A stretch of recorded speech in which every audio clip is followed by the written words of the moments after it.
Pakistani media का एक धुआंधार anchor हालात से तंग आकर बाहर के मुल्क चला गया।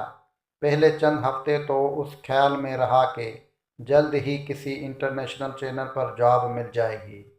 फिर अंदाज़ा हुआ कि वहाँ तो बच्चा बच्चा अंग्रेज़ी जानता है, कोई उसकी देसी अंग्रेज़ी को घास नहीं डाल रहा।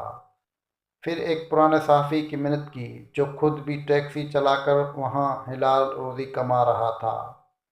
उसने सलाह दी कि ड्राइविंग चूँकि तुम्हें नहीं आती, इसलिए ये जॉब भी नहीं कर सकते। अलबत्ता किसी लोकल फुटबॉल क्लब चले जाओ, उनको कमेंट्रीज़ की ज़रूरत होती है। वहाँ किस्मत आज़माओ। मगर मैं कमेंट्री कैसे करूँगा, वो भी फुटबॉल की? पाकिस्तानी एंकर परेशान हुआ। पाकिस्तानी एंकर परेशान हुआ तो पुराने सहाफ़ी ने तसल्ली दी, कोई ख़ास फ़र्क नहीं, यूँ नहीं समझना ब्रेकिंग न्यूज़ दे रहे हो।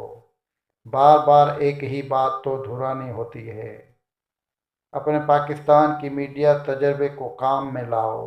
एंकर को मशवरा पसंद आया। अगले रोज़ एक फुटबॉल क्लब में उसको कमेंट्रीज की जॉब मिल गई। माइक हाथ में लेकर वो कमेंट्री करने लगा।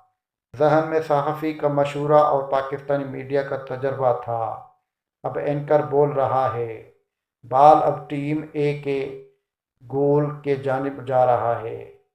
बाल उछली है, बाल नीचे आई है, बाल अब डी में है और ये बाल गोल के अंदर टीम ए के खिलाफ गोल हो गया है। क्लब मैनेजर चलाया, ये क्या बकवास है? तुम खिलाड़ियों के नाम क्यों नहीं ले रहे? कौन बाल लेकर जा रहा है? किसने हिट की है? किसने पास दिया है? और गोल किसने किया है? एंकर ने मासूम सी शिकल बनाकर पूछा, क्या चैनल पर नाम लेने की इजाज़त है?